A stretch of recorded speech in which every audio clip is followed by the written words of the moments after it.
Hello, and welcome back to the Creative Nonsense Podcast. We've made it all the way to episode 3 now.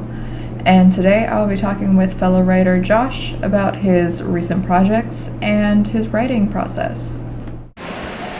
What are you reading at the moment? Are you reading anything?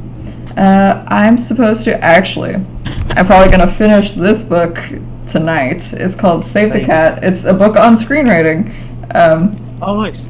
Yeah, my playwriting professor recommended it to me, but I have to turn it into the library because someone requested it by tomorrow, otherwise it's overdue, so we need to finish that within the next 24 hours. Yeah, I haven't read a script book in ages. So basically, what happened with me was, so I did script writing for 3 years, but like I only picked that because I wanted to make like comedy films, like in the style of like Woody Allen or like Louis C.K. or something, right? And then like kind of a bit arty but comedy, right? And or something like or a TV show like The Office or Curb Your Enthusiasm, right? But I didn't know, and how I would do it is I'd get my friends, right, and we would have a camera, and then I would if I had a good idea, I'd kind of outline it, and then we would just go and do it. But I would never like script everything out. I would just have like outlines for each scene, and then we would improvise it. Like I would lay out the jokes or whatever like funny ideas there were, but the actual dialogue and everything would be improvised. But I didn't know of a degree that could cater to that. Do you know what I mean? Like I was like, do I pick a filmmaking course? But then like if I did filmmaking, what if I was just filming things and I wasn't writing them? You know, what if and I wasn't interested in that, so I was like, okay, then maybe I could do the script writing thing, because then at least I have control of the writing bit, or what the thing is, what the film actually is, right? But like up until I went to college, I didn't really know how to write a script properly. Like I did a little bit, like in the last year we do college and then university. College is 2 years, and then university, and you get a qualification called an A level, and that is used to get into a university. So in college I did film studies, philosophy and English literature and language, and then I learned how to write a script there, kind of.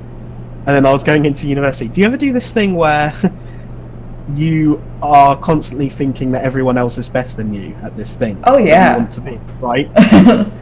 And then, so you panic a little bit because you're like, I'm about to go into university to do a script writing course, and I don't really know how to write a script. I've written one script, right, in my life, right?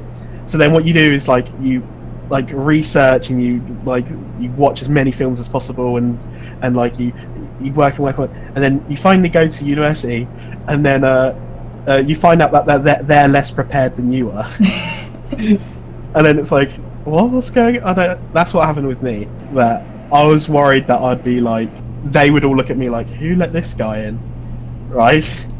But then I just found out it was just me being paranoid, you know. What was that like with you? That's definitely how I felt about like my playwriting and my poetry class. Like, because I was going into like a poetry workshop with like, I didn't really know until like I signed up. It's like this like famous like poet, and then I was like, cool, I don't know who they are. And then like a bunch of like other stuff that like we read, I'm like, I don't know who these people are. And it's like, you're all just kind of writing, and like some people are like literally, some people have like no intention to like do writing for like the rest of their lives. Some people are just taking poetry workshop to be like, one of my friends, Isabella, she's going to like med school, so like it's so weird that she's just like, yeah, I'm just writing poetry, but like I'm studying physics and biology like everywhere else, so like she has no idea about like all this other stuff. And then in my playwriting class, pretty much everyone was just taking it as like a fun class, and so like only probably like 3 or 4 people like were really into like theater and playwriting and stuff, so it was interesting. With poetry, like the one thing that I was confident with was I know what I like comedically, and I know how to do it, right? And I'm one of those annoying people that like I don't revise. I wouldn't revise for exams, right? And then I would just happen to ace it on the day. And that really angers my friend of mine, He's one of these people that is like would revise every day, for an exam, and then do good. And then I'll be like, oh, Josh, have you revised? And I'm like, oh, not really, but and then I would manage to do okay. So like for like my dissertation, I did it the night before it was due. Oh my god. Because I it's like I shouldn't abuse it, but I tend to be able to like if I know what I'm writing, I can write like a load in one go. I don't like I can write really quickly and a lot in a short space of time, and it won't need much editing. Which is, and I'm always worried that there'll be a day that like that won't happen. Mm-hmm. And then you're just like, what do I do now? Yeah, exactly. But so like when I was doing my script writing course, came a point where I was kind of bored with scripting things, and I was also aware that if you wanted to be a script writer, you would have to rely on all these kind of overheads or like external factors that would prevent you from being able to do it. Mm-hmm. Like you need actors, you need a crew, you need production and all this thing. And I was like, and you need a budget, and I'm like, what if I don't have any money to make anything?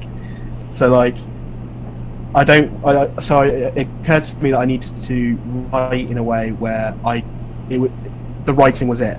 It was the only thing necessary. Mm-hmm. So when I was younger, I used to write stories. So I was like, oh, okay, I'll start writing short stories.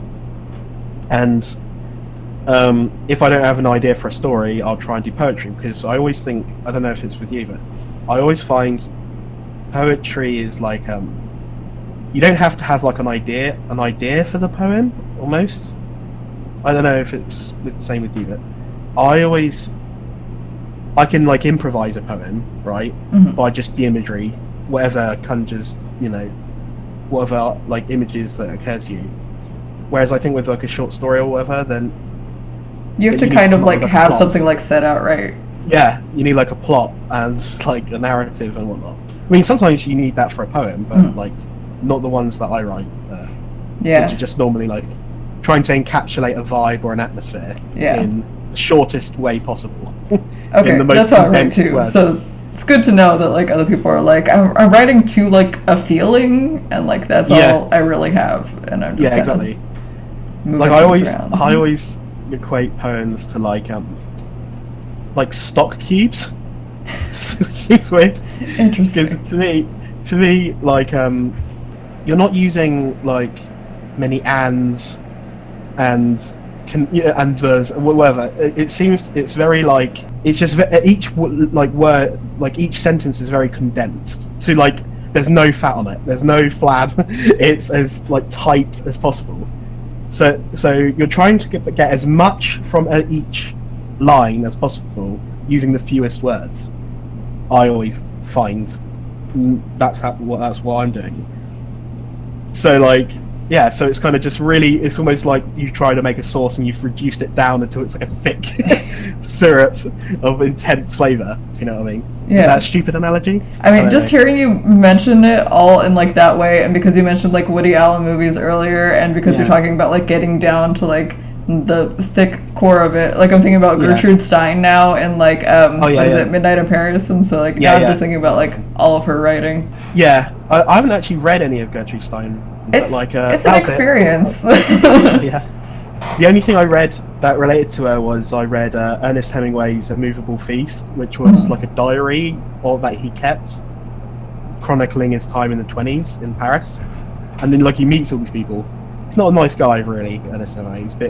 He's a nice way would say he's a bit of a grouch, right? And like he's kind of a bit dismissive of Gertrude Stein and a bit rude about her. And it's like, oh, she was quite nice in Midnight in Paris. I don't know why he's being quite mean. Well, that's what I did with my like final year of university. Was you get like your student loan, right? Most students in my year would spend like nearly all of it on like gigs and stuff. Oh my god! To see people, right? And I didn't because I'm not into it. So I had this excess money at the end of the university. But instead of like saving it like a sensible person, I kind of did another sensible thing, which was I was like, I need to invest it in something, not a business, like, but like something that will be good for development. So I went online and looked up like the 100 most critically acclaimed novels of the past 100 years. And I went into a bookshop and I bought like 300 quid's worth of books. So like, I'm still going through them. I still haven't finished all of them. You know, like things like Great Gatsby. Well, I've got all of F. Scott Fitzgerald books. I've got a couple of Hemingways. You know, things like Huckleberry Finn and Catch-22, like Sylvia Plath. You know, George Orwell. I've got all George Orwell books now, which is good because, yeah, and I'm just plowing my way through that. That's cool. There's so many things that like I realize in like all of my novel classes with like all the English majors is like all these things that like I haven't read before that are like considered classics. Like there's just so many of them. I watched your other podcast where you were talking about your series that you filmed, right? And you were saying how because of the Wi-Fi, there's only one room that gets good audio. Yeah. Right. It made me. I noted it down here. It made me think of a subject, which is like, so you've been writing scripts, right? Is it for plays or for a film or for films or anything? Is it or is it just for plays that you're doing? I'm writing everything. Are you gonna film any of them? I'm probably gonna film my play because I decided with my playwriting professor that it's kind of like a weird multimedia thing that would like probably happen on a stage but would be filmed on location. So it's like, it's more of a short film. Yeah, because like, so like I remember when we did film studies, we had to make a film for our final project, and I was like really hyper aware of like the concept of a student film, in that it's do you know what I mean? As in it's used like in the industry as like a slur, right? like someone turns off their alarm clock in the morning, like that's always like the first thing. Like everyone, everyone does that. Even I do that in like a lot of videos. Right. So it looks like and like you know, and I was like really hyper aware of that, right? The thing is that what I would make would always look like a student film because I don't have a very good camera, right? And I'm using my friends who don't act, right? So I was like, so how do I make it a student film but that it's not rubbish, right? So what I did was I thought I can make a parody of a student film. Interesting. Right? And then that way I've nailed the look, right? So what I did is I did a film where I made the most pretentious student film in the world, because all student films when I was at college was they were always in black and white because it's more arty. It's about suicide or drug abuse or rape or mental health issues, but like and alcoholism as well, drug abuse, and it's all crammed in. And it's one or a multitude of them. So I made like a art film where it was like. So it's like it sounds like an art episode of Skins, which is really interesting. So I did like a black and white film where it was not in chronological order. It was in black and white. It was about suicide and murder and everything, right? And I also put like avant-garde music in the background. I put Revolution 9 by the Beatles in the background, so it's just like a music collage of sounds and weird tape loops and stuff. And I even put Thin at the end of it in loopy writing, right? But then it cuts to me and my friend watching it on TV, and me trying to get his opinion on it. And he starts like breaking it down. He starts going, "Why is it black and white?" I went, "Everyone knows that if the film's black and white, or automatically makes it grey," you know. And like I'd be arguing with him. And that what's great about that was I entered it in a film competition and it got in. And so we were sat in this theatre and they showed like 10 student films. Mm-hmm. All of them were exactly what I was making fun of. Oh my god. Right? And then my film was the last one to be shown. That's incredible. So it showed the art film, They applauded because they thought it was sincere, and then it cut to basically me, like, and my friends, like, me trying to act as if I'm a genius, and my friends going, "What? No, what is like? Not every film has to have suicide in it." And Oh I'm my like, God. "Yeah, you know." And like people were laughing, and I could tell. And there was a person behind me that was like, kind of awkward because his film was the one before mine, and his film was exactly that. Yeah, that was really enjoyable. But it made me think about the point of utilizing mistakes. Mhm. In now, if you find that you have a limitation with something, sometimes you can use that as an advantage in a weird way. So, for example, there's a film called If by Lindsay Anderson, and halfway through the film, everything goes black and white, and people always analyze it, going, "Oh, what could this mean? Maybe it's like the bureaucracy of the English teaching, world, because it's set in like a private school, like a really strict private school." What really happened was they ran out of money to pay for color, and so it went to black and white.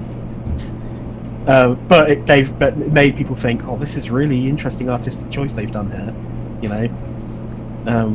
Is there anything in a situation like that where you've like exploited something that was initially a problem, but then you're like, why don't we just make that deliberate? I'm trying to think. You know? I mean, just the fact that like I'm not a good actor, and so the whole point of like my series is like in my web series I try and make it like overdone because like Yeah. I just know that like I'm shitty actor. Like that's not my skill set. So what is it? The last one that I did, it has like me and my mom. My mom's like at the door, like she's like the lady who's like pointing, and there's like gnomes in her backyard, and so she just has like one really exaggerated arm like pointing to like go over there, and like I'm just like okay ma'am, and then I like run off and I like do it like really just like bad, and like I've accepted that. So But I don't think it's. I think that like there's certain people that are like acting the shit out of a scene, right? But I kind of sometimes I'm like looking at that and I'm saying I don't buy it because they're acting like an actor, yeah. right? I don't buy them as like a person. I think they're doing lots of actory things. It's kind of like my thought with anime. I'm not into anime, but like I'll watch an anime thing and I'm like, this is really anime. They're animating the hell out of this. Like, oh, this is everything I've ever seen in an anime, and it's all exactly, of this one. yeah. They've hit the And cherry it's blossoms. We've got a beach episode. It's not even episode 10 yet. Like that's. So like that's why I can't always immerse myself in it because like I'm too self-aware of the concept of it is. Yeah, so I can't act really, but I can in the sense that like I just act like myself when I'm doing a scene, so it's like it's really naturalistic and stuff. But whereas like when I did drama in secondary school, that everyone in there were like girls that wanted to be in theatre, I wanted to be in musicals, so they would like walk on their tiptoes and like for no reason walk off to the corners of the stage, like looking off into the distance and doing that, lots of that. And That's so weird. I was always like, what? And I was always just like this. Yeah, you're right. What's going on? Yeah. Maybe we should do it. I was just like talk like me. So, because my thing that I'm always fascinated with when doing scripts or films or stuff is realism. I want it to be like as though it were a documentary, but it's not a documentary, And there's no interviews, if you know what I mean. Yeah. Because I think it's the most like. I recommended Drinking Buddies, and like that's exactly what I mean. That's a kind of type of film that I would like to make, because it's improvised and it's utterly believable, and then you kind of forget you're watching a film, kind of thing, when that happens. Talking about like when you said utilizing mistakes, when you said that I'm not a very good actor, so like I try and ham it up, so it's like fine. I'm a huge fan of this comedy in England that was only on for one series. It was called Garth Marenghi's Dark Place. And to explain it, what it was about a guy who thinks he's a genius, who said that he wrote a series that was so like out there, so experimental, so amazing that the broadcasting company wouldn't dare show it because it would revolutionize the society or whatever. And he goes, but now, like 10 years later or whatever, I can now show it to you. It was a series in the 90s, and he's talking about a series that he wrote in the 80s, right?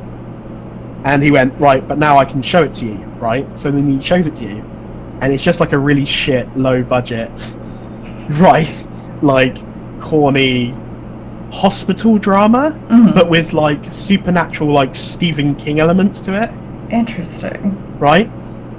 And all the acting is bad. There's editing errors everywhere. Do you know the IT Crowd? Yes. You know Richard Ayoade, who plays Moss? He's in it, right? And but like obviously the thing is that it's all deliberately bad for comedy, comedic purposes. Where they're trying to parody kind of like low budget, like 80s dramas, soap operas and stuff. But the point with that is, any mistakes that happen in it make it good because it's supposed to be bad. Yeah. So I always think, so like whenever I try and make something, because I'm scared to do something sincere, I always go, but if I do it ironically, then if it's bad, it's deliberate. Do you know what I mean? Yeah. So like I would often make like films or comedies about a person that thinks he's great, but he isn't. Do you know what I mean? Yeah, like I did a film called Comedy Group, which was about a comedy group that were convinced they were going to be like the next Monty Python, but clearly like aren't. And the documentary was like following them, like. So obviously the whole point of that is if we're not funny in it, that's the point, But I don't know if that's cowardice or not. Is that cowardice? I'm like, I don't know. I write, one thing that I've realized recently, because someone described the play that I just wrote this semester as a slice of a life anime, because it's very much like, just like normal things are happening to like normal people, and this is like a happy part of like a usually like a life that has like turmoil, and like this is like a nice like just normal piece of it, and like there isn't really a huge plot line, it's just people living, and like I like a lot of stuff that's like that. Pulp Fiction's like that kind of. Yeah, I really like that movie. I finally saw it a couple months ago, and it's my favorite film. It's really good. I need to watch it again because there are just so many things that like came back later that I need to rewatch it again. But I really like animes, and I really like Korean dramas, which are things that are like normally like normal life but like exaggerated and like weird, like K-dramas are like somewhere in between like telenovelas, which are like super exaggerated like Spanish soap operas, and then what is it, like actually like serious like normal like drama shows, like they're somewhere in between there. And so it's like they'll hit you in your feelings, but then sometimes they'll have like this moment where someone has like a hair flip and like everyone's in love and they're just like all like and so like I feel like my comedy writing is like to that, and so it's like kind of like these are normal life situations, but then all of a sudden you'll have this moment that's just like so exaggerated, but that's part of this world and you're buying into it. Like when I mentioned If doing the black and white thing, there's another example I just thought of, which was in The Godfather. There's a scene right at the beginning of the film. There's like a wedding going on right at the Godfather's house, and during the wedding, people are going to the Godfather in his office to ask for a favor. Was it what my daughter was walking through an alleyway and she got hassled? Can you sort it out? And then he goes, yeah, okay, whatever. There's this man called Luca Brasi who there's shots of him like reading a script, right, of like practicing his lines to say to the Don, right, because he wants to make a good impression, right, and then it goes to him talking to the Godfather, and he's like stuttering over his words and everything. And I was like, oh, that's a good scene. I didn't find out until recently that was the actor rehearsing his lines, right? because he was rubbish at remembering the lines, and him stuttering over his words was him genuinely forgetting the words. Oh dang! But the That's a director good included effect, it in though. it. Yeah. So the director was like, "What if it's the What if it's the character who wants to make a good impression, and he's trying to learn the lines, and he's nervous?" So they included that in the film, which I thought that's genius. That really is. You know. Yeah. So I try and do that like as much as possible. When I find there's a limitation, I'm like, could we utilize this to our best ability? You know, like this could be an advantage.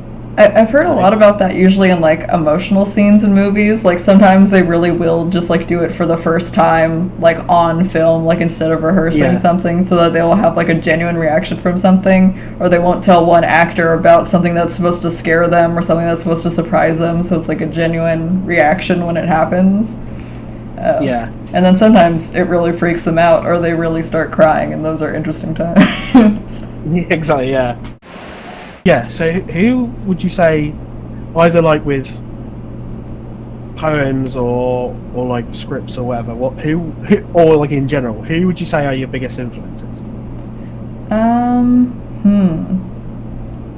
mean, I'm gonna have to go to my nerdy internet core as to where I began. I have to say, like, Wong Fu Productions on YouTube. I don't know if you've ever seen their videos before, but they are very much like, my style is very much from that and a lot of like just like old YouTube stuff, but they have a lot of shorts that are like these like pretty like romantic things that have like this narration, which is also like the narrative style that I do and like the filming style that I do. I feel like a lot of it is like from that, and like Michael Aranda's videos are like kind of, I always see everything before I write it, so I feel like I'm more influenced by videos than I am by like writers necessarily. All right.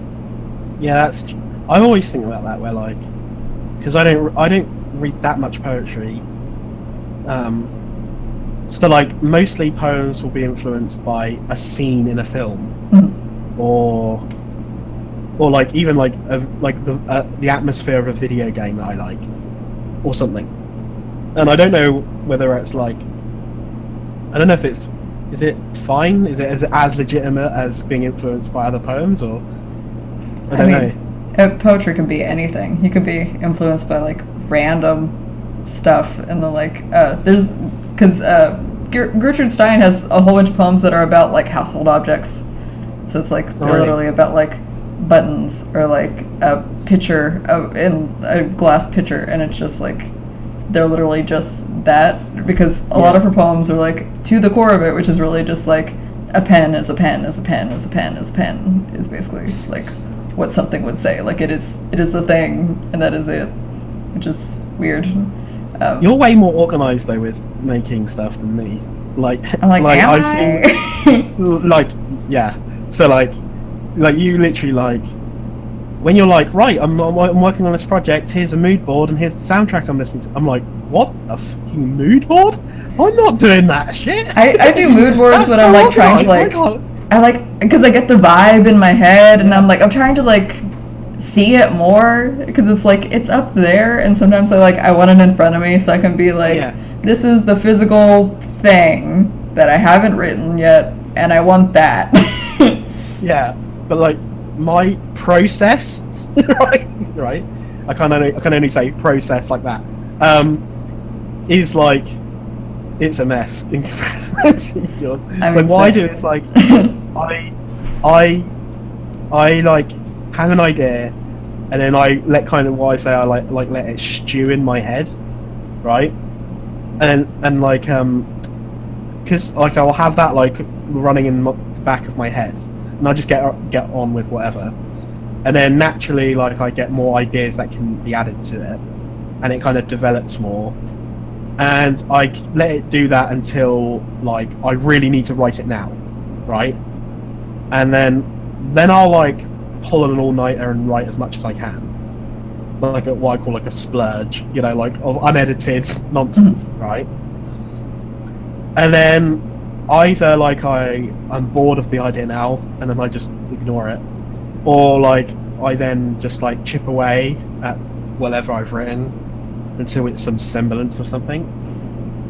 But like, I wouldn't recommend that system for anyone. That's actually like what a lot of people say that they do. Like, I think my playwriting professor pretty much said something very similar, that she's like, you should always be working on like 3 things. Like, one thing should be like an almost finished thing, one thing should be a new idea, and one thing should be something that you're like part way through. So like you always have like those ideas that you're just kind of like turning through all the time. And like my incubation period is like ridiculously long amounts of time. The play that I just wrote and the play that I'm just starting are ideas that I had sophomore year of high school. So That's ridiculous. Like, I'm the exact opposite. Like, I have had these ideas forever, and like I just finally got to a point where I'm like, oh, this is what I should probably do with this. Like, I've just had like scraps of paper and like doodles of like, oh, that would be a good idea one day. Like, I don't know what it's gonna be, but there was something. Yeah. And so like now I'll find a scrap of paper with like song lyrics on it and like a doodle, and like that's also like how I write down ideas, is like I have a post-it and all these like illegible scribbles, and I'll find them years later and I'll be like, oh, that idea. And they'll go with that. That sometimes backfires. So like I write it on my phone, right? Yeah, same. And I will try and, almost like the poem thing, I'll try and boil the concept down to like just key phrases, and hopefully it will trigger something when I read it. But then sometimes like I've not looked at that note for like a year, and I look at it and it's pure nonsense. I have no clue what I'm talking about.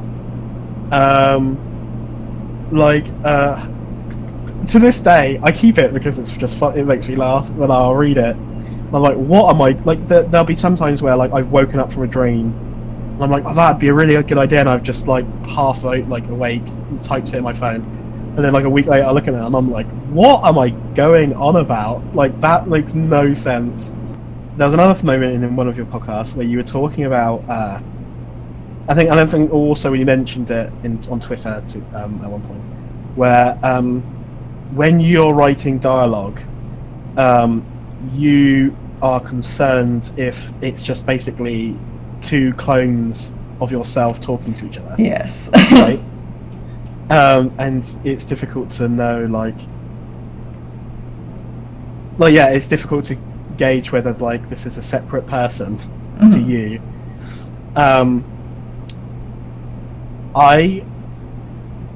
I always think that I always find it interesting with writers that they have like a really useful thing called dialectics, right? Which is basically a thing we learned in philosophy. Well, I did, anyway. Where when people argue, normally it's one person has an opinion and they're angry that the other person doesn't agree with them, right? And the same for the other person. And then when they talk to each other, they are just angry with each other, right? And nothing useful comes out of it, and then they walk away disliking each other more than they did when they first started talking. But then, like, what we would do in philosophy, we'd do a dialectical discussion where I have an opinion, but I have no issue with being wrong. In fact, if I'm wrong, it'll be a good thing because I've learned something new, right?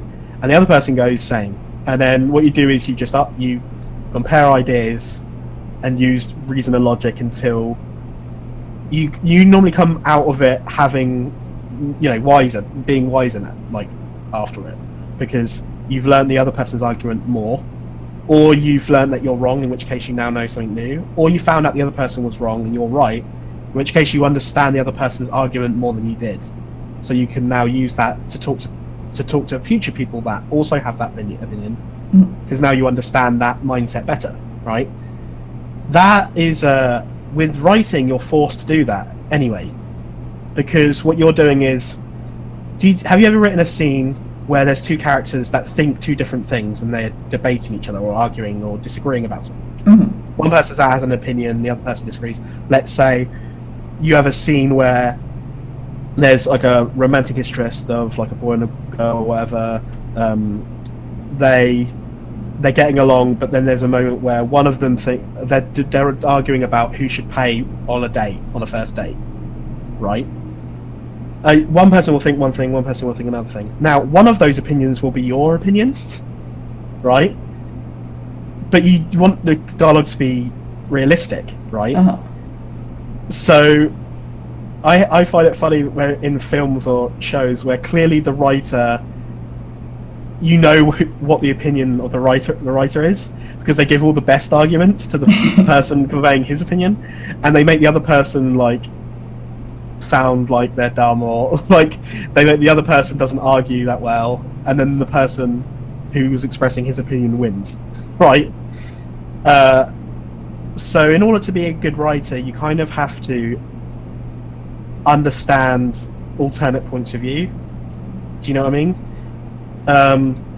Like you have to learn the other person's argument so well that you could theoretically argue for that position if you wanted to, right? And yeah, so like, do you ever struggle with this? Like, I always think that's a useful method for like doing realistic dialogue, because two people are conveying two different points of view as authentically as each other, you know? Yeah, I'm like, that's more for like my web series. I think when like that has happened is like I'm trying to like make sure that like the conflict between them is like a normal thing that like roommates would have with each other. Like that is like a conflict that would happen between people. I think those work out more than like my play. It's like they're friends, and the things that they argue about are like things like he can't make sandwiches. Like he's bad at cooking, clearly. And then he's like, I am good at cooking. I put 3 slices of cheese in there. And those are like dumb things that are in my writing. Like, I don't know. No, I always find that before I used to write things, I assumed that the most difficult thing about writing were the details. Mm-hmm. Do you know what I mean?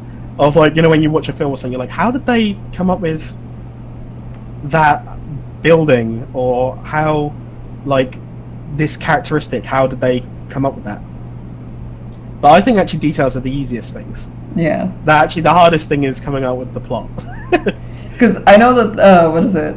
My last play, I made a whole page of things like that I wanted to be in there, mostly just for like aesthetic reasons. But then it's like, what are you actually writing about? And it was like, exactly.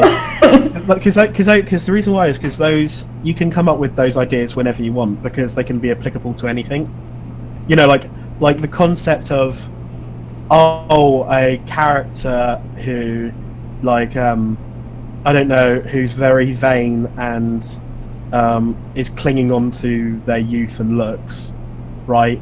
But like they're kind of old, and like, so you can visualize what they wear and stuff. You can just store that character away and use it for whenever you want, you know, because it won't be out of place regardless of where you put it. Mm-hmm. It doesn't matter what story you have. That character could be in that story, like, easily. So like you kind of, that's the only thing I kind of store, I suppose, is just details or lines or phrases, that a turn of phrase that somebody said, right? I'm like, oh, that would be a good line, you know, in whatever. But then, yeah, the most difficult thing that I just go, the thing that takes the longest to come up with is a plot, you know, like an actual story, you know. And then after you've got that, there's certain, you can fill it, you know, the beginning and the end with things that need to happen anyway. I would say that it's easy to come up with scenes when you've established a beginning and an end. True. Right? Because then you're like, oh, well then this kind of writes itself to an extent, a little bit, you know? Sometimes. Sometimes, yeah. I mean, you could go mental with it and do whatever.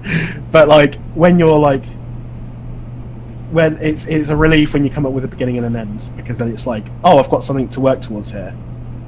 Whereas sometimes, most of the time, I just come up with, I have like just, I don't even have characters or a setting or a plot. All I have is like a general vibe that I want to encapsulate. And then, but like, I'll stew on that for like ages and nothing will come to my head. So then sometimes I'll just start writing whatever, and then it will kind of start creating itself, if you know what I mean. Yeah. I mean, do you ever do that? Yeah, like I kind of feel that with what is it? More of my books because I haven't really written like anything that's like a long like screenplay type thing that would be like a full like long story. What is it? But like the books that like I've written is like they're very much like they're more like character based and like emotional drive like happens throughout it. Like it's the way that the people change throughout it instead of like these big events happen necessarily. It's like emotions change. What is it? So a lot of mine are like, I have this feeling, I want these people to feel these things at like different points and for it to end up here. But then it's like, where am I going to put these people? What's going to happen to these people? So you seem to start with the characters first. Because I've seen where you have like, where you photographed like a thing of like character bios. Which I've never done in my life. In my life, I'm not saying that's wrong. I'm saying I wish I had the fortitude to do that. I'm just like, this is how I picture this person, and like this is all the stuff about them that I would know. But then I'm gonna be like, I have to put them into places, and like it feels strange. It's interesting. So I would say I start off normally with, I normally go off of an event or situation, and then the characters are just like just an extra, like almost an extra, I suppose. Obviously, it's integral. But I start off with this scenario happens. Now I'll populate it with characters. Because like as I said, most of my if I do a short story or whatever, most of mine is like it's kind of surreal but a bit dark, So normally it'll be like, I don't know, like I remember I did a short story about a writer that was going to London for like a publishing deal or whatever, and it was set in like the 20s, and for some reason the train, when you would go into the next cabin, you would appear at the beginning of the cabin that you just left, so you couldn't leave the cabin, and so he's stuck there like for eternity, right? And it's kind of this, and there's weird characters in there that he has to interact, and and it's so like I'll come up with the situation first, and then I'll just make up the character whilst I'm writing it. Interesting. Normally, like I do lots of kind of stream of consciousness stuff. It's not always good, but do you ever get it where you write something you're like, that is shit hot, right? Oh yeah, that is, right, and then you come back to it in a week later, you're like, I hate this. This is turd. That's a really lot of my poetry, like especially ones that I have to do for like assignments, because I'm usually like, I usually put it off, or like there were a lot of times where my professor was like, yeah, you're gonna have a week to do this, but then it would really only end up being like 2 or 3 days, and like other things would come up, and it would be like, I have to print this out by like 6 a.m. and it's literally like 3 a.m. and I still haven't written it, and I'm like, shit. And so then I write something really quick, and then we have to go to class and workshop it, and other people are reading it, and they're giving me feedback, and I'm like, this is the worst thing I've ever written. I hate this. Why are you reading it? Oh my, I'm so glad that's over for script writing. But then also I have weird poems that I've written that are like, what is it? Like the erasure ones that are like painted over stuff, or I have this other one that's like... Yeah, I saw that one recently that I was like, oh, that's an interesting thing. I have this other one that like, it's supposed to be like the music getting faster as like this poem is happening. So like ideally you'd be able to hear the poem and then like the poem would be moving like on a video, like it would be happening at the same time and the music would be like curving around it. Ideally, that's the way that I wanted it. So when I workshopped it in class, I had it to like everybody, and then I was like, okay, I'm gonna read this part, but imagine that I'm reading this part at the same time and that it gets gradually faster and you can't hear anything. And they're like, what the... Yeah, like when I was explaining that, my professor walked over and they were like, what are you talking about? And I'm like, this is how I want this to be. I want it to be like a multimedia experience, which I've realized is most of the things that I write, I want it to be like all of the things. Yeah. Which is interesting. That's the other thing where like you've been toying with this concept for a while in your head, so you know every nook and cranny of it. But like that's the other thing is that like, let's say when I would be doing a script or something and there'll be a twist at the end of it, right, that I've hinted towards throughout it. I have no clue and no way of judging how obvious it is or not, right? As in, I'll think this is the most obvious thing in the world. They will see this coming from a mile away, right? And then I'll hand it to someone to read, right? And then they're like, "All right, then where did you hint about that?" Well, are you kidding? In chat, was it in this scene? He like winked, right? And then he wore this T-shirt in the fourth scene. Come on, guys! Like, wake up, sheeple. That's so me in my poetry, because I'm like, when I try to explain it to people, I'm like, you can't see. Some people are like, oh, I read everything, and they like think that like their idea of it being like all like disconnected things is very interesting to me, and I'm like, these ones are about these people, and these ones are about these people, and these ones are about these things. Can't you tell? And I'm like, I thought I was being really obvious, and apparently not. So I often take for granted that the person hasn't been in my head when they read my thing. Mm-hmm. That I'm assuming they understand all of my references and my thought process for it. So sometimes, how do you take care of that? Like, as you said, when with your poem, when they read it, they don't know your baggage. Yeah, right? Which is interesting. What is it? My poetry professor last semester actually talked about this. Like, you can write assuming that they know everything, because like otherwise you're gonna spell it out for them if you do it any other way, and like that's worse if you're like trying to like be obvious about like it's about this thing, like I'm directly addressing this thing, you should pick up on this, but that it's better to make it these subtle things so that even if like no one gets it, they just like, oh, like that sounds nice, or like they really like this image or something, but then like maybe like one person will like get the same feeling, and like you just gotta throw it out there and like someone will feel something. What do you think of poets that like they do this thing where they're like well, let's say oh, as an example, This Is America, Childish Gambino, right? Mm-hmm. Have you seen it? Yeah. Have you seen that music video yet? Yeah. I mean, who hasn't? But like I think like 100 million or something people. It was crazy. I just watched the stats go up over the few days. Yeah, it's really good. So like, what's really interesting is people analysing the shit out of it, right?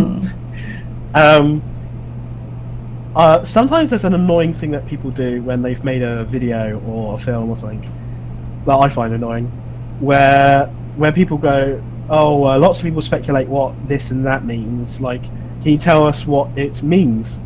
And then the poet goes, it means whatever you want it to mean. Right? I think they're lying. I always think they're lying. In fact, I know they're lying.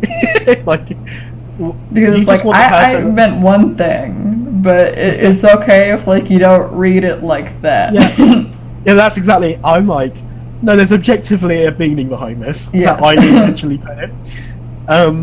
You saying, oh, it's about this, and then it kind of, but then you read it back and it fits to what they're saying, then it's like, oh, that's cool, but I didn't mean it to be like that, so I'm not a genius.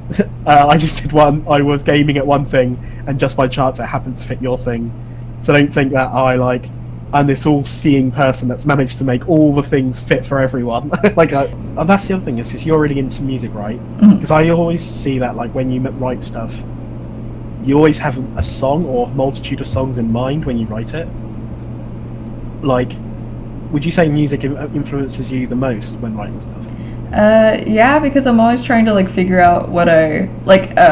What is it? Usually when I write like a chapter of something or like a scene, I'll like put one song on like repeat over and over again, because I'm like, this song is the feeling that I'm going for, and so I'll just like loop it forever. Like, I have a chapter of one of my books that I wrote entirely to the song "Yellow Light" by of Monsters and Men, and I've only heard of the band, but I've not listened to their music. Yeah, I listened to that one song for, I'm trying to remember, I think it was like 3 hours while I wrote a chapter, and so I just looped it in my bedroom at like 3 a.m. and I was just like there listening and writing, and so like a lot of times like I'll just listen to something constantly if I'm trying to like get that feeling out.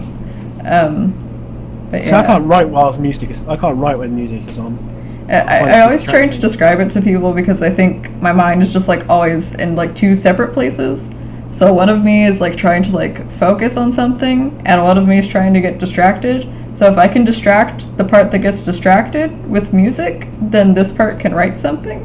Oh, that's interesting. I think that's how my brain works. Like I can make one part focus on something else, and this part can do something. So. Yeah, I think I can listen to like instrumental things, but not things with lyrics when I'm writing. I don't know why. Maybe like it just puts me off. I am always interested by like TV shows or films which take place in one place. Mm-hmm. Well, there's an episode of Doctor Who of David Tennant called Midnight, where it's basically he's on a planet, like a spa planet. Mm-hmm. Oh, right, and he is being given a tour in like a little ship that's traveling across the surface of the planet, and nothing can live outside of the ship. Like it's like the sun's too powerful or something. I'm trying to remember this episode. Yeah, like as though nothing lives out there. Anyway, at some point, their ship breaks down, and they're stuck, and something outside is knocking on the Oh, okay. side of the ship. I remember now. Yeah, and then one of the women gets possessed, and she starts repeating what everyone's saying. Right.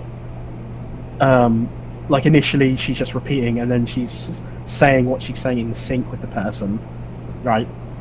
That's a really good episode that I really like, because it's really minimalistic. It's an interesting concept because it's all in one place. It captures the idea of like cabin fever really well. It's interesting because nothing's solved at the end of it. Normally the doctor like wins, but he leaves it not knowing what the person was or what entity it was or like anything. But what's really interesting about that is that somebody online on YouTube, because it's set in one scene, in one location, in one room, they realised you could make it into a play, like a stage play. Oh. So there's on YouTube, I don't know if it's still there, I haven't checked in ages, but there's a live performance of that episode, not by the people that but just by other actors, not like David Tennant or whatever. So it's actually really impressive listening to that sequence where the woman and the doctor are saying the same things in sync with each other. Oh, that sounds cool because it sounds creepy. Yeah, but like obviously they had to learn, because obviously how they filmed that was they could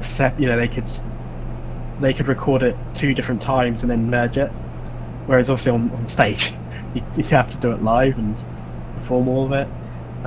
Like there's a Seinfeld episode, isn't there, where they're stuck in a Chinese restaurant, and it's set in the Chinese restaurant because they're waiting for a table. I really like what you were saying in the podcast about like he was talking about a study room that he's doing a film about, where he's stuck in a study room, and I thought that was interesting. That reminded me of that I think always an interesting thing to do is, what if these people are stuck in a room? Yeah, I've always been interested in writing something like that, or a short film which is stuck in one place. I mean, you would be set for playwriting because that's a minimalistic play that doesn't need much set. You set it in one place and you just do the whole thing. I suppose the only reason that I don't write plays because I'm like, I don't watch plays really. So I feel like, why, like if I was writing a play, I just instantly think, why can't this be for a film? Do you know what I mean? Yeah, but I feel like a lot of them could go back and forth. But then I also like merge all of them into one thing. I'm like, this is a play, poem, film. Yeah, that's the other question I was going to ask you is, do you like kind of delegate in your mind what mindset you have to be for specific mediums? Like, do you go, oh, that is a poem idea? No, this one's a play idea. I usually think that I'm in like one mode, but then other people will read it and they'll be like, oh, this reminds me of a play, or they'll be like, I imagine this like a movie scene, and then I'll be like, I might have been writing a movie scene, even though this is a poem. So it's like, I feel like they just kind of bleed into each other, and I'm not sure if I should try and separate them or not. Right now they're all just kind of mixing more and more as I take more classes for all of them. Because I haven't written a script in like ages, because I've been mainly writing essays, and like bits of poetry. And I feel like if you went, Josh, you need to write a script now, I wouldn't know where to start, and it would take me ages to acclimatize to it. Like, I almost have to tell my brain, right, you're in script writing mode now, and then like automatically my brain will kind of absorb like script writing ideas over like the weeks or months or whatever, and then I can then start writing scripts, which is kind of weird because you'd think that like it wouldn't matter, like you would think that kind of any idea is applicable to any medium. But to me, I'm always like, I have to like gear myself up to a particular medium in order to start doing it, and it even prevents me from coming up with ideas. Like, I have no script ideas, none. But then when I was doing script writing, I had no short story ideas. I only had script ideas, which is weird.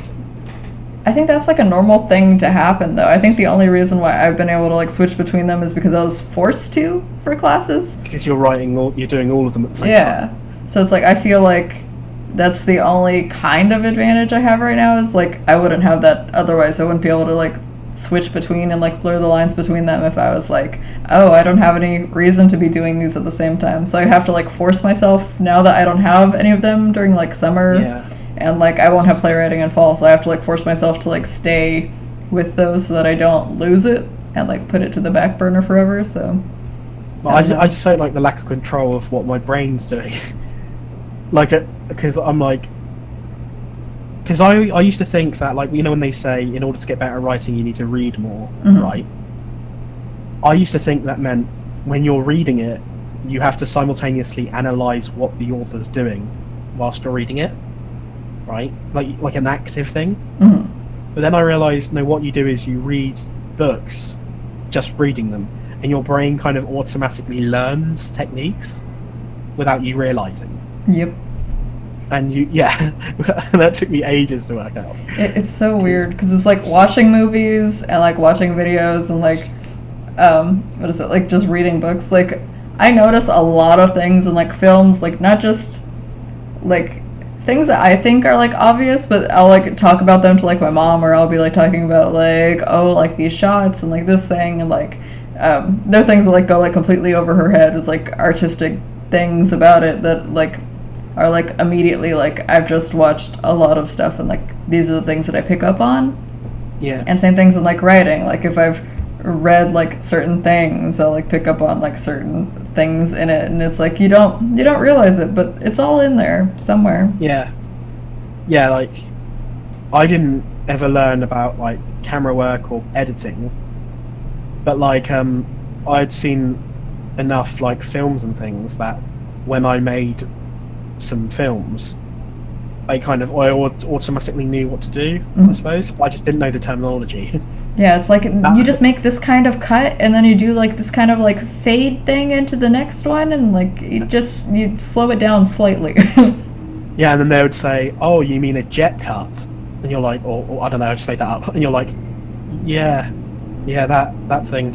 I have a strong feeling that's going to be me in my editing class this summer. I'm going to be like, huh? What? Yeah, because I don't know how to edit, but my friend does, and I would just tell him what I wanted. And I'd be like, oh yeah, cut here, oh yeah, cut here. So I knew kind of I could instruct someone to do it, but I couldn't physically do it myself. Yeah, and I would always say to my friend, oh, I'm trying to get my camera to do that thing that does this effect, and you do this thing. And he'd go, oh, you mean this? And I'm like, yeah, sure, well, okay, well, whatever. That's why I'd always feel like intimidated. That's why I said earlier where before I went into university, I felt like I'd be going into a room like a load of people that had been writing for years, and I'd be like made fun of for not knowing what they were talking about. But I found that everyone was in the same boat. That's like especially how I feel about what is it? Because I'm applying to grad school this fall for like writing, and like a lot of people take a break in between like college and like going to grad school. Like people will like put on plays, or they'll try and like publish a book, or they'll like have normal lives before they decide to go and get an MFA. So if I end up going there, I'm going to be with people who are like published, or I'm going to be with people who have like are like much older and like are going back, and I'm gonna be there like, hi, I'm from college, I make YouTube videos and I Yeah. write poems on the internet, and I don't know how that's gonna go over with people. It's like, Yeah. Like I'm always like, let's say I'll consider entering into a writing competition, and then what I'll do is I'll check. You can normally check the previous year's winner, their work, and then sometimes I'll read it and I'll go, I can do this. I can beat this. This is trash. I can do this. And then sometimes I'll read, like, I don't know, I'll read something like by Marcel Proust or Christopher Hitchens or something, and I'm like, I'm wasting my time. I can't write that, you know. But then you realise that it's not necessarily about technical skill, or it's kind of like you just write for yourself. yeah, So like all you can do is write what you like, and hope there's enough people that like what you like and they will flock to it. And that way you're kind of bulletproof, because you can't, like, that'd be like, I don't know, a rock musician lamenting the fact that he would never be as good as this jazz musician. And it's like, yeah, but well, they play jazz and you play rock, so what's the problem? You know, you do your thing and they do their thing, you know, and then you just hope that you got an audience. You know? yeah. It's like you really have to just be like, I'm writing this thing as long as I enjoy it, and at the end of the day I feel happy about it and the way that I've revised it. This is my thing, and I put it out into the world. I think that like makes me feel better about like what is it? Because a lot of my writing on like the first drafts are usually like the things that I put out automatically, like my poetry, which is like I just accept that like it's gonna be edited at some point in the future. This isn't perfect yet. It will never be perfect, but like this is a thing, and I hope people like some of it maybe, and I hope even I like some of it maybe later. Yeah, like with poetry, I don't feel like a poet in the sense that I kind of do it as like a thing that I'm trying out, kind of thing. And so at the moment, I feel like when I write poetry, it's not coming out naturally. I'm like willing every single word of it. Whereas I always get the sense that poets, it kind of naturally comes out of them, and then they edit it. Like I don't know which way it is for you, but to me, I don't know why, I always feel like if you are like actively making each word happen, like consciously, like doing it, it feels less legitimate. I don't know why. It shouldn't be. It shouldn't feel that way. Like it feels like if it comes out naturally, then it's more legitimate. Do you know what I mean? Yeah, I think it's more of a style thing. I think that you can't really say that like one is better than the other. I think it's more just like however you write things, because like sometimes I like really struggle trying to be like, what do I want to say about this, especially because like a lot of stuff at my workshop this semester was like, you need to write a list poem, figure out something to make a list about, and like how you're gonna take that prompt and do something with it. And I'll be like, what the hell do I put in here? And then I'll like struggle to get anything down. And then I have other times where it's like the poem that I just wrote this morning was more like a dream, so I wrote it as like stream of consciousness style and kind of just like made it flow from like one thought to the other, kind of just without organization like it was. But it's just, I don't know, that one didn't really have much thought that went into it besides like punctuation, maybe a comma here, maybe I enter here, and like there wasn't a bunch of like rewriting to that. It all just depends. Some things you're like very focused about, and what is it, my poetry professor last semester, she said that she's been writing the same poem for like the past 2 years. So it's like she's been writing like trying to remember how many pages she said she was at. It was ridiculous, but like how many pages she's been at, and she knows that she will revise it eventually and she'll stop writing it eventually, but she has not hit that point yet, and it just keeps going. That's insane. But do you ever go like, you write a poem that it's like got it sounds nice when you hear it in your head, but it's not about anything, and the imagery is not really connected to anything. I sometimes think, oh well, is that enough, or does it have to mean something, or does the imagery have to make sense? That's the whole thing about what language poets is about, and then like just like listening to. There's a whole sound poetry thing. It doesn't have to be anything. Yeah, I suppose. And then like, because then I'll write something which I'm actively trying to convey something, but it doesn't flow as well as the other ones. Yeah, and I kind of, yeah, I don't know. I suppose as it says, they're all they are all as legitimate as one another. Yeah, I don't know. I don't know. I always have that guilt thing where like I'll write something that's got good imagery and it sounds nice. Like I think the one that I sent to you, and then I will feel guilty because I'm like, yeah, but does it mean anything? Like, or am I just like, you know, I don't know, playing with words? Like, or is that enough? You know, is that like fine? Because I always feel like I have to imbue it with meaning, otherwise it's not worth anything. I don't know if that's stupid to think that. I think maybe it's stupid. I mean, I don't know. Again, it depends on what your purpose with it is. Some people are like, I want the words to be torn apart and for everything that everyone thinks that poetry is to be pushed back against. And some people are like, I want people to feel something when they read this, and I want it to be specifically this thing that they feel. I want them to like see this exactly. And some people try and write like that, and some people just be like, I just want to tell a story. This is how I saw the story. This is how I wrote it down. And it's just, yeah, everyone's. But because of the way I write, because I can like write all of it in one go, that's a problem when the project is you have to show your development towards the final product. Yeah. Right. Because I don't do, because you do a thing of you make character bios and you have a mood board and you lay that all that out, whereas I just don't do that. That's also because my professors are like, you have to turn in this many pages every week, and so it's like you have to do it gradually, and so even if you do it all at once, you have to lie about it and be like, this was my process for this week, and like I don't know, I always feel like by the time I start writing something, I've already come up with everything in my head, so I don't feel the need to then do like a character bio, right? Because it would feel like all I'm doing is writing what I already know in my head. Do you know what I mean? I don't know. Yeah.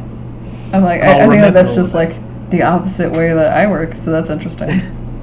Oh, because you start off. So do you formulate the character as you're doing the bios, or do you already know the bios? I don't know. It depends, because it's like I usually always have like a main character. I'm like, I want to write about this person, but this person would have this story. Like, this is who they are. This is where their life has led them so far. And so, like, we're at this, like, starting point. We're always at, like, a crossroads with, like, my characters. And it's like, this person would react this way to these things. And these things are going to happen. So I always have, like, the first person. And, like, everyone else after that, I usually have to develop a bit more. You even come up with, like, this character wears this style of clothing. But that's just how I see it. What? Because like, how do you know that? Because I see it all in my head. Like, they're all in rooms in my head. The things are being played out in my head. Like, if I'm writing a scene, I'm seeing the scene. And so it's like, I see them. It's like, oh, what is she wearing? She's wearing green. She's wearing boots. Her hair is this length. And, like, that's just how I see it. And so I write it down. It's funny when we were talking about in script writing class when we were doing, like, character development.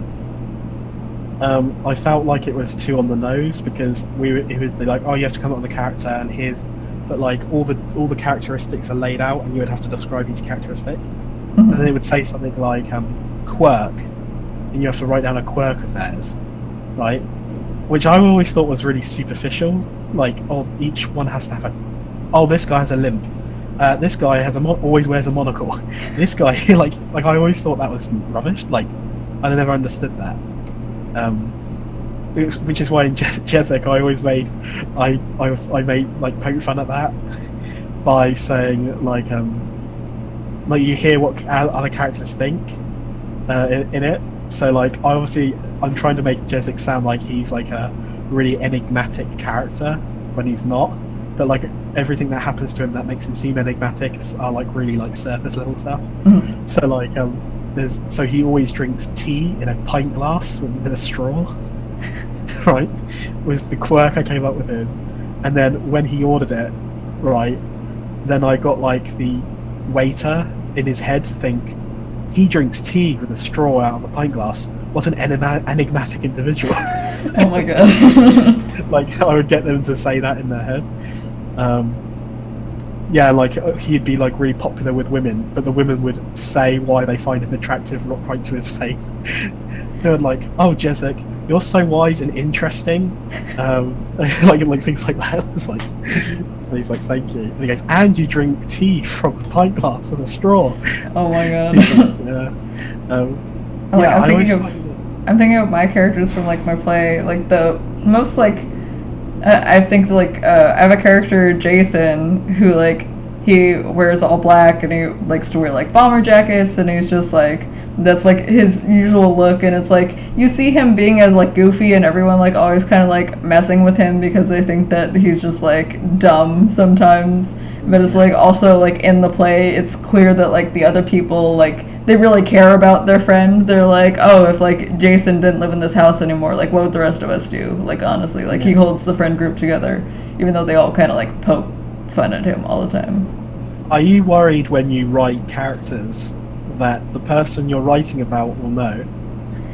Sometimes. What is it? I always think that's... Or rather, you feel guilty about because let's say there's a person you don't like, and you create a character, or rather, you have a friend, but there's a quality about your friend that you don't particularly like, right? Mm-hmm. Like you got a friend who's rude to waitresses, right? So then what you do is when you're writing the character, you'll think, oh, that'll be an interesting like characteristic about this person, right? And then I can then convey some of the thoughts I've had in my head, but then use it as dialogue or as whatever.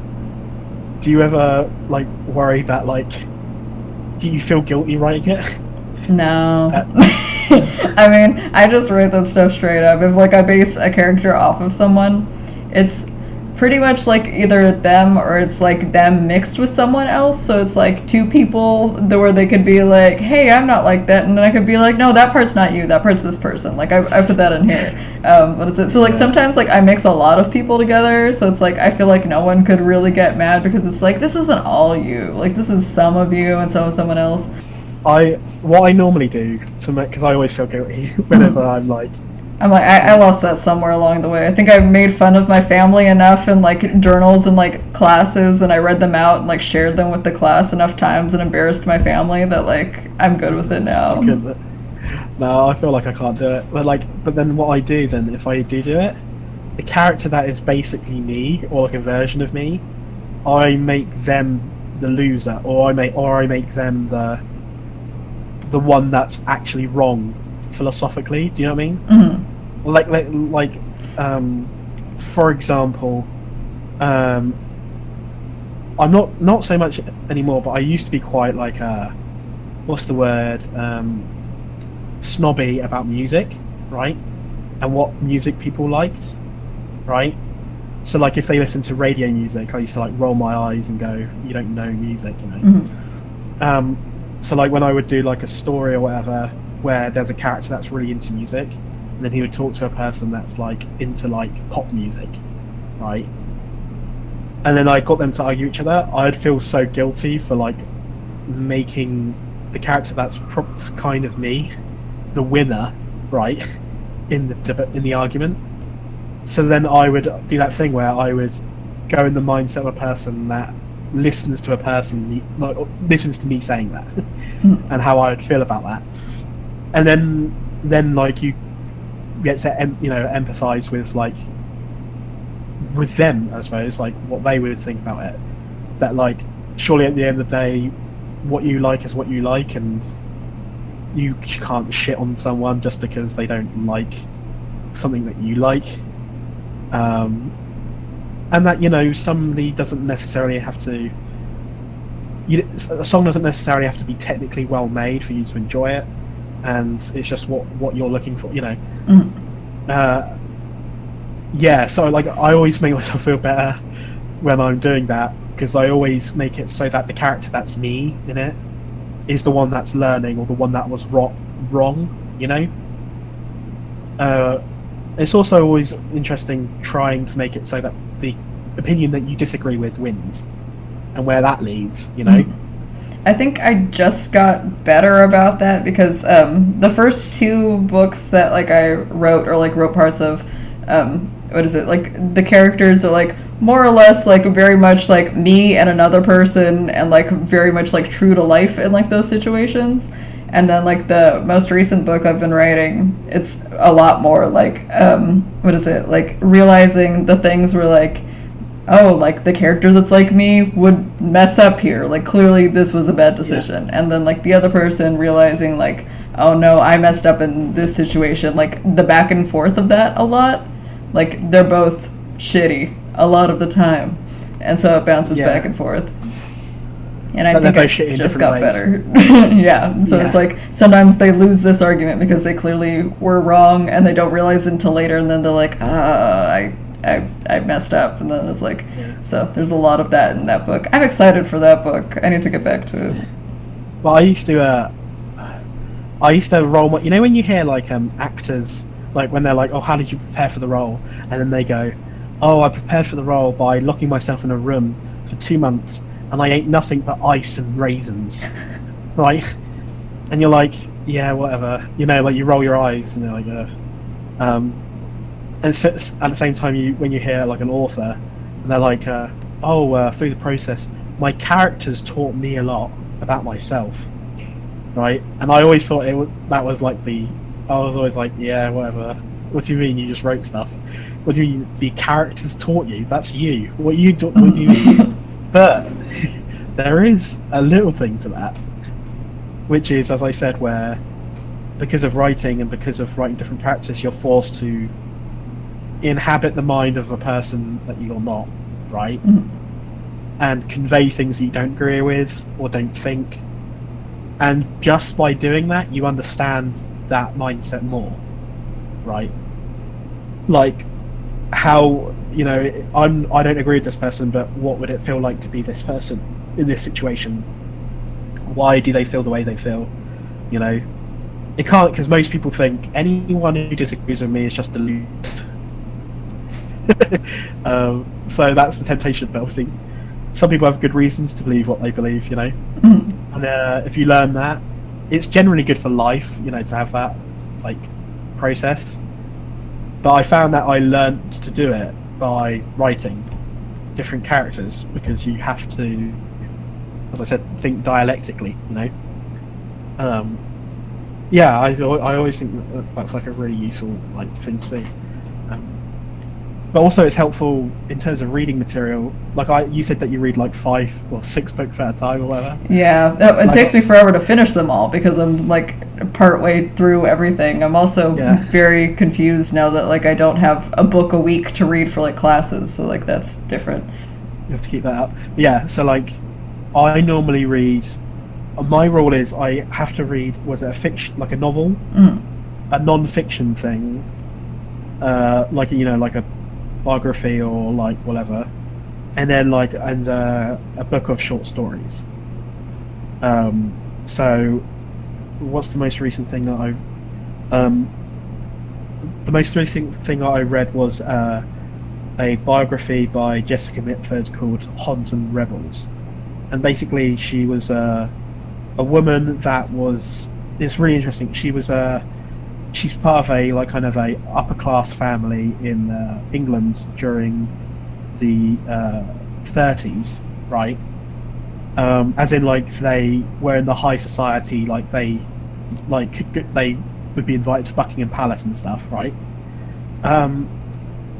The family started becoming fans of Hitler during the rise of Hitler and Nazism and fascism, whereas Jessica, the writer, she hated all of that, and so when she was like 16 she ran away from home and fought in the Civil War, and it's about her life, like where like and like her relationship with her family, who are like fans of Hitler. There's even one story in it where before she ran away from home, her sisters, who were on first name terms with Hitler, were like, "Oh, Jessica, darling, you must meet the Fuhrer. He's lovely, right? You must meet him." And they're like, "Oh, we've been invited to a weekend at his house in the countryside. Do you want to come along and meet him?"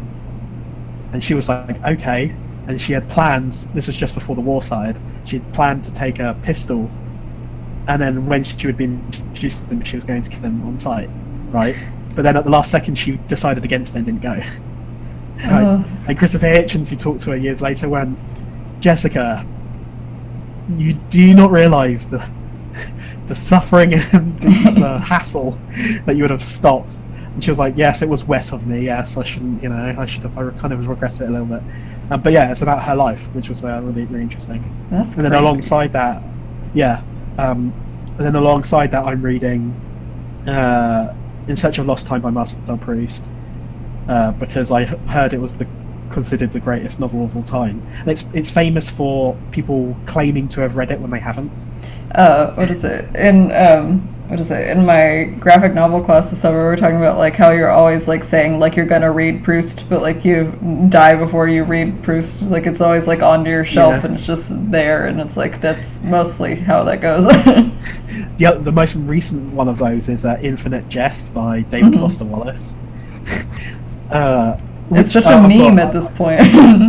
Yeah, I've got "Infinite Jest," but which I haven't started reading yet. But I've got he wrote short stories and essays as well, so I've read those. I like him, but like there's a film about David Foster Wallace where who's the guy that's in I always forget his name, Jason Segel, right? He plays David Foster Wallace, and it is about a weekend where a journalist from Rolling Stone magazine basically interviews him all the time and lives with him.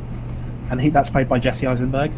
I've forgotten what it's called. It's something called The Last Tour or something. It's a really good film.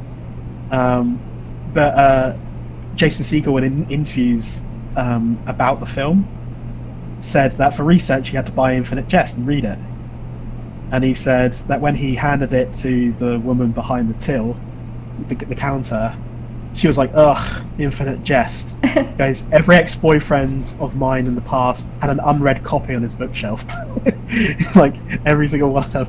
And he was like, "Oh, okay." So, yeah, I've been reading Marcel Proust because I'm determined that I'm going to read all of it. Good luck on that. Yeah. And I'm reading a collection of short stories by Nikolai Gogol, like this Russian. What's really funny is Russian novels are such a meme. I know, I have so many. like Dostoevsky, and I've got Nikolai Belly, or he did Petersburg, I forgot his name. But yeah, I've got some of those recently. But I love the way it's when you're reading it, and it's like, "It was a cold winter, and it took my daughter," right?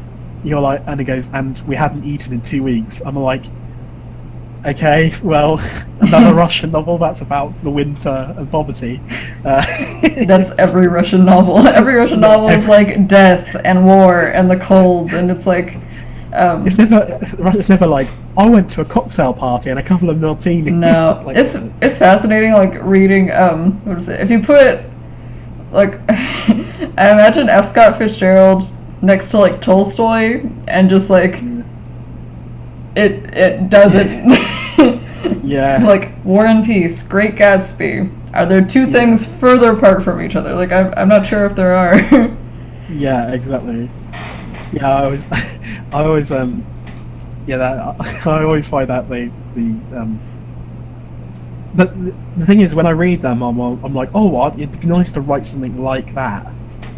But then when you're writing it, you feel like, am I just like, let's say like, "Oh yeah, like that the whole Great Gatsby, like, oh, the cocktail parties and the drugs and the the chaos and all that. Oh, that's like a cool thing to do." But then when I start writing something like that, I feel like I'm not me doing it. Yeah. I'm like, I'm almost like, yeah, I'm basically doing an impression of it, of that sort of thing. And I still don't know what my thing is. Do you know what I mean? Like, Yeah. when someone goes, "What do you write about?" I'm like, I don't know. Like, there'll be ideas, just separate, just story ideas, and I write them in my own way. I don't know what. I wouldn't know what to describe them. Not because they're so complex, but because I don't know, what feel it is. Or Yeah. I'm like, there is love, there is some nature stuff, not sure how else to describe things. And then, what is it? I was watching a documentary about, like, all of the, the Lost Generation, so, like, everyone who was in Paris, like, in the 20s, and how, Hemingway, like, all he could write about was, like, the war, and it was, like, hella depressing, and, like, soldiers returning home from the war and being sad, yeah, because he was, like, a nurse during the war, so it's, like, he saw, like, tons of people die. And so he was, like, a proper, like, stereotypical man's man who, like, bullfighting and smoking cigars. So it's like Hemingway wrote very much like that stuff, and then Fitzgerald was like him and Zelda threw giant parties and went to giant parties and were drinking all the time, and so it's like it is these people's lives like a lot of the time, which is like I don't go out and party, I can't write about going out and partying, so I'm one of these people that can't really experience a moment because you're like too aware of it. Because I'm too aware of what this thing is, right? Like when which is bad because it means like if like a friend or like a girlfriend is emotional about something, I'm like, this is like a scene in a film in my head, and I'm like, I should stop doing that. I need to like experience the moment and be sincere and genuine, which I am. But like when you go to a party and they do small talk and they talk about the weather, I'm like kind of smiling because I'm like, we're doing that thing where we talk about the weather. when you have small talk, but it means that So it means that like I feel like I mean it's good in some ways because it means that you can be kind of funny or like ironic and detached in your writing. But if you want to do something sincere, then it's like a real effort. Mm-hmm. Something that is deeply emotional and stuff I don't think I could do. Because I'm too self-conscious at, which is why when you're like when you say that you do poems that are like really emotional, right? I'm like, I couldn't do that in a million years. I can't. The fact that you're writing about this person that you've been in love with for whatever for ages or whatever, and it's like, oh my god, she's got guts writing that. I could never do that. I'm just like I held back for a long time, and then I was like, why not just open the floodgates? Just put it out there. Why not? Like, but if I bring it up, I just hide it behind so many double meanings and imagery and surrealism that I'm like, only I would know. And I kind of like that. I kind of like hiding things putting things in writing which only like two people would get. Because I find it funny. I find it amusing. It might not serve anyone else anything. But it just would tickle me, like, oh, I know what's going on there. They don't. I couldn't do that. Yeah, that's one way. You can either do it like, I'm gonna stay over here, the reader can be over there, maybe they'll cross the bridge, maybe we won't. And then I like to be like, here's everything on the table. Try and figure out what any of that means. Like it's all just there in a mess. Yeah, it's funny. Like also when like you make it as like convoluted and mysterious and impenetrable as possible, right? And then you go there, and then you go, what do you think? And then they go, I think what I get from the narrator in this, or what I get from this person is very, very sad and alone, and I'm like, oh, yeah. You're like, you can see straight through me. I'm like, oh, fuck, I could send it back. See, it's good that they Or, said like, the narrator and not like you are. yeah. Because sometimes they do that when it's like people like- are reading your writing and it's like, no, I'm doing this in character. Because sometimes I am. Sometimes I'm writing from a Yeah, character exactly, perspective. And sometimes I'm writing from me. And I'm like, don't attack me like this. This isn't about me. But it probably is. But it's not about me. I swear. Yeah, like I'm just like, oh, did that really come across like that? Did it? I didn't mean it to. Oh, dear, I need to change these things. Yeah, that's always worrying. But yeah, but then whenever that happens, I always go, oh, it's interesting that I conveyed the character that way, isn't it? Like, seems must not know. They must not know. They must not know. Gotta convince yourself you're like, ooh. It's fine. It's all fine. Yeah, yeah, exactly. Yeah, but yeah, I always I never know what to do when that happens. But like which is normally why I don't write about like they say I normally just like do nonsense, you know, and then at that level, you're basically I tend to like do external things. Mm-hmm. Normally, I don't normally write about myself,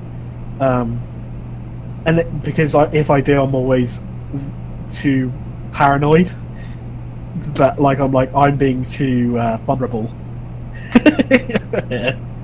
And I don't want to have that conversation with a person that knows it's me, and there's that elephant in the room.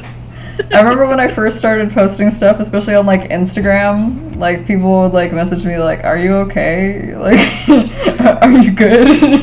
And I was like, "Yeah, oh, mate, I'm dynamite. I am great." Yeah, I'm fine. Same thing on like Tumblr. Tumblr was bad, like where I first started like posting stuff, like before I even put it like anywhere else. Because sometimes I'd just have really long like. It was before I like started putting them into like poetry form. I would just make like a really long like text post that's mostly just for like me to like vent, and then people would be like, "Are you okay?" And I'd be like, "Yeah, I'm just getting out some feelings. It's fine."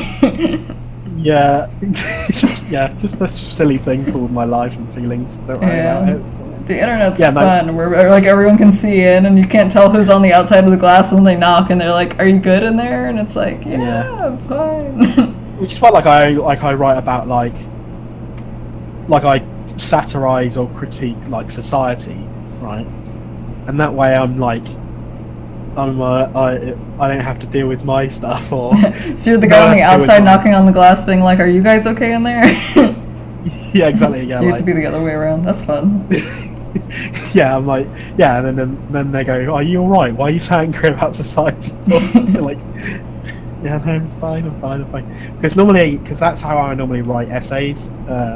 Is I normally am annoyed about something and I critique it, or like normally it's something that is fucked up that nobody talks about or people are okay with it. And I want to go, no, this is really fucked up, and here's why. 1, 2, 3, 4. But because of that kind of bleeds into my writing. Because it means like most of my characters are always pondering about like they're processing like their life or what's going on in their life or people or their thoughts about their. It's always it's probably because of my philosophy course or whatever. There's always like it's always about like dealing with a particular philosophy in life, right? It's always like a character that's like dealing with a particular ethos they have and then having to confront it, right? Normally it's that. But which I didn't note, I didn't realise that until much later. And I was like, oh, my essay writing is affecting my fiction writing. Because I'm like, my characters critique a lot of things. And I always order things like a debate, you know, like of point, evidence, you know, what's the thing? Point, evidence, analysis, refer back to the question, famous, you know, essay structure, ED. You know, let's say you have thoughts about a particular thing, right? Sometimes it's frustrating because it's just this big mess in your head, right? And you don't know where you are, you constantly forget about certain things, or you you don't know where you are in relation to everything else, and it's all jumbled in your head and you can't organise it. A good thing about an essay is when you kind of compile all those thoughts and feelings into like succinct paragraphs, right? And it's so then it feels like cleaning a bedroom or something. Do you know what I mean? Or that it's kind of tricky initially to like manage all that stuff, but then when you've organised everything, it feels like really satisfying and ordered. Do you know what I mean? Like that's the best way I can describe it. And then you can like enjoy the way in what order you do your points. That you're like, oh, these 2 points are related to each other. If they can see together, that'll be quite enjoyable to read because there'll be a flow. Like if you do 2 points that are completely unrelated to each other, it's kind of jarring for the reader. So yeah, so then you're like, and then do you know what I mean? There's like a kind of a artistry or an intricacy in ordering them in a certain way, so that almost like a script writing thing where you structure certain scenes together. Because like if you imagine like how a film is going like on a graph, and you want it to flow in a certain way, right? So then you order scenes in a way which is the most enjoyable, I suppose, and the most satisfying. Or like you listen to an album, like how they order the songs is important. That you can't have too many slow songs and too many fast songs, like in big chunks. You need to like distribute them so that you go on like a journey. That's what I always like doing when I do essay writing, because you can play with like the journey that the person goes through, I suppose, and that's enjoyable to like control that, you know, and organise that way. I got into essay writing because of Christopher Hitchens, who's like probably one of my favourite writers ever. He was a whiskey drinker and smoker. And he was like he's one of these people that knew like every book on the planet, basically, and he would do loads of debates on YouTube. And he was a kind of a contrarian. He would always argue against the grain, basically. So like he would write polemical pieces where he would critique a public figure, and the figure was always a person that everyone loves. But he would go, no, here's why they shouldn't be as loved as much as people. So like, for example, he wrote a critique on Mother Teresa, right? Which is famous. She's famous for being a really nice charitable person. But in his book, The Missionary Position, right? Which, you know, he goes through an argument of like, here's why she isn't a good person. She did this, she did this, she did this. She like, as an example, she spent her entire clerical campaign against birth control, right? Which meant that I think there was like a country in Africa which a disease had almost completely gone, but then she visited the country and said you shouldn't use condoms, and that disease then came back in full force when it was almost disappeared. Money that, you know, donations that were sent to her weren't going towards poor people, but were going into spreading her brand around the world. She's quoted as saying that she thinks it's good that people are poor because it brings them closer to Jesus. You know, things like she's done really weird stuff. But yeah, he would always like try and look at it from the other perspective and then argue for that. I seem to be, in terms of cinematography with comedy, I tend to warm towards shitty quality looks. So you like Clerks? Clerks is alright. Clerks is like as shitty as you can get. It's black and white. It's like filmed with like one light overhead, and it's just like actually that's a good point. Like Clerks, but like I like kind of shaky camera, and like the early seasons of Curb Your Enthusiasm. That camera is perfect. Yeah, I don't know. So when something's really glossy and it's supposed to be a comedy, I'm kind of like, I don't know. Something puts me off about it. I don't know why. I think it's linked to the thing of comedy doesn't take itself too seriously. Yeah. So if the cinematography is beautiful, it's like they're trying to be something. Do you know what I mean? Like, I don't know. there's something not pretentious, but like they're putting themselves out there in a way that, in a sincere way. I don't know how to word it. I'm like, I don't know. Because I'm like, I like things that just look real pretty. So it's like, Wong Fu Productions does a lot of like sketches that are filmed like with really nice cameras, and it's beautiful. And I'm just like, wow, shiny. It's weird because I like it only when it's like a drama or something, or a sci-fi or something.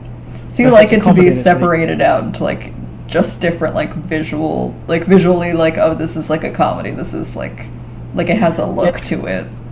Yeah, cause I think like with a comedy, the funniest comedies for me are the realistic ones, the ones that are like focused on realism. And I think the glossier the camera, the less realistic it feels. You don't like being able to see the faces in HD? Yeah, when it's like really pixelated and you can't notice anything, then I'm like, this is so realistic. But like when it feels like a behind the scenes thing, it feel like let's say early Arrested Development, or do you know what I mean, or The Office or something. Like I like that look because I think that the cinematography emphasizes the comedy. Whereas if it's a glossy camera, it feels like everything's staged and artificial looking. But then like if I watch Blade Runner or something, you're not supposed to think this is real life. Yeah. It's supposed to be like over the top and okay. Now I think I see what you're getting a little fantastical. Yeah. So when like they do a comedy that's really glossy, it kind of almost takes me out of it, I suppose. I feel like I've disconnected enough from like the fact that like I'm usually watching things for entertainment, and like I'm not like, oh, this is like real life funny thing. I've like disconnected enough where I'm like, this is film thing that I'm gonna be like, oh, I really like the storyline today, and it's not like I really like these just I feel like I've gotten to the point where I probably analyze things too much like internally, and it's like you see behind the curtain a bit too much. Yeah, I think like when you understand like I find that funny when like let's say with Infinity War, I won't spoil anything, but like it's like because we know how films work, right? If something happens to someone, and because we are who we are, and we know about films and we're adults, we're like, oh, they're going to be fine because we know that they still got a Sony contract. Yep. Or something. It's like Supernatural. They die. They're coming back. They're fine. Yeah, they're fine. But like, kids will watch it and will be devastated. They have no clue how they're not, and I wish I was like that. I wish I was like, didn't know what like goes on behind the curtains there. Like it's like my friend who's an editor says that he had a tendency when he was studying editing that when he would watch a film, he could never relax and watch it because he was constantly going, oh, I know what editing technique they did there, or they did a mistake there. And it was like... I just get like...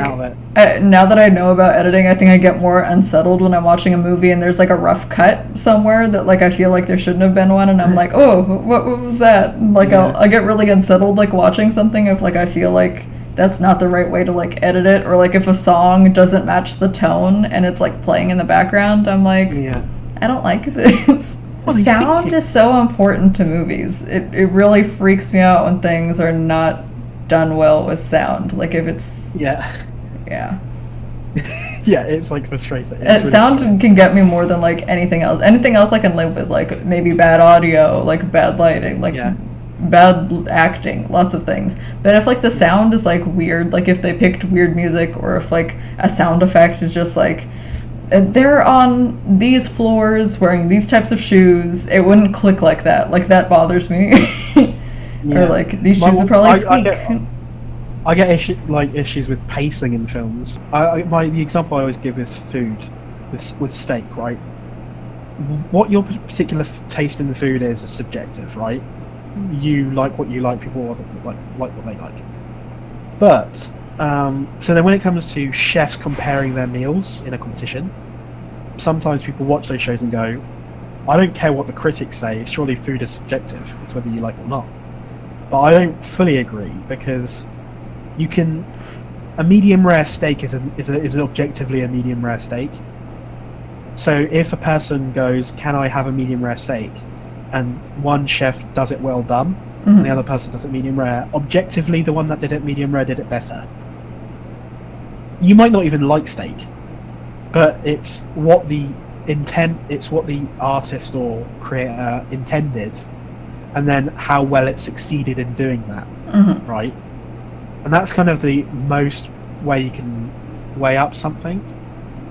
But it's almost something objective about Batman and Superman and how 2 hours of utter disagreement can be resolved with one word doesn't make sense. And it's not like, oh, well, it's subjective. It's like, no, objectively, that's not how anything works ever. Yeah. It's like you can like Batman, you can like Superman, you can like the look of it more, whatever. But with the writing, you can point at that and go, that is a technical failure in conveying a story, because nobody buys that. Nobody buys that they're suddenly friends because they have a name relation. Like, that doesn't work. That's why when I was at, because I review games and TV and film for magazines. So when I'm reviewing a TV show or a game that I don't like, I avoid going. I avoid criticizing it for things that are just my problem. So the best I can do is see what game it is, what it intends to do, and how well does it succeed in doing it. Do you know what I mean? Like, at a really base level. And then I might even go, like, what was his intention, like, in the beginning? Yeah, and then I go, like, I might not like these types of games, but if you're a fan of this game, then you'll like this game. I try and do that. But then there's examples of, like, something that's not written well, and then people like it, and then you go, I dislike it because it's not written well, and then they go, yeah, that's the point, it's not supposed to be written well. And you're like, okay, then then you can get away with anything then, can't you? Yeah, and I always get confused when they say that. Like, there's like a really convoluted storyline that doesn't make any sense, right? And it's not an art movie or something. And then you go, this doesn't make sense, and they go, yeah, no, it's not supposed to be confusing. And I'm like, okay, then you can just say it's supposed to be whatever you want. Yeah, I find that weird, because I think it needs to have an intention, and the intention has to make sense in its own context, and you have to see how well it can succeed. And you also have to consider, are there ways they could have achieved what they intended better? So, for example, on a base level, they're trying to do a really emotive scene that's really sad, right? If you made the movie and in the background there's like The Entertainer as music, right? Or like the circus theme, that circus song, I forgot what it's called. Right, but it's a sad scene, but that's in the background. Objectively, that's a bad choice for a song, because you're supposed to be sad, and doing that song with this scene won't make you sad. It will make you like laugh or be confused. So objectively, they did a mistake. Yeah. So yeah. Well, anyway, that's what I try and do when I'm considering films. Try and boil it down to its base bones. Like, what can I say about it? That doesn't involve what my own personal tastes are. Yeah. It's tricky to do that, though, of course. Yeah. It's hard to say nice things about something you clearly don't like. I like irony, and I like doing something deliberately bad, but in a comedy way. Because in a way you're bulletproof, because if you do something sincere that you want to be good and, authentic and real, but it's trash, you've got nothing to fall back on. You did something trash and people know it's trash, and you can't say, I was joking. You did it sincerely and it's trash, right? So to avoid that risk, as I said, I always make stuff where it's like supposed to be bad, but in a but comedically. Okay. So then I'm kind of bulletproof. But then at the same time, I have this yearning to like, that's cowardly. I'm not putting myself Do out something. there. Do something I'm to not- embarrass yourself. And then meanwhile, I'm like, I love embarrassing myself at this point. Like, my entire life is on the internet. I embarrass myself daily. That is entirely what I want to do. And just be like, I don't care anymore. That's why I avoid doing emotional poems, because I'm like, I don't want my family to read this, and then when I talk to them, there's this elephant in the room of, I read that really personal, intimate thing about you, and we're acting like you didn't write it, or I haven't read it, you know? And we don't address it, and instead we talk about the weather. Yeah. You know, like, do you, like, it's like a bit like when I don't receive compliments well. Like, when somebody compliments you to your face, do you get like, stop? Like, I'm just kind of like, thanks. yeah, but you don't feel like, oh, amazing about it. You just feel awkward and weird. Yeah. Like, that's how I feel. It's like, oh, Yeah. you're observing me as an individual. I'm not completely dissociated from my body and how I feel like in that bubble over there. I'm not actually over there. You're seeing my actual body. That's weird. Yeah. So like if I write a poem that's really emotional and personal, and then somebody read it and then were like, that poem really touched me, I can take it seriously. I'd be like, thanks. It's like, Like, oh, I don't know. glad you felt something. I'm just like, thanks, glad you enjoyed. That's usually what I say to people, and I don't know what to do after that. I'm like, Yeah, but then it's almost like you're doing this cognitive dissonance of being two different people. The one that cries and writes poetry and is unleashing all these emotions, and then the person that's ironic and detached and meaning. yeah. I And it's am like, both. I can't connect the two. I can't connect the two.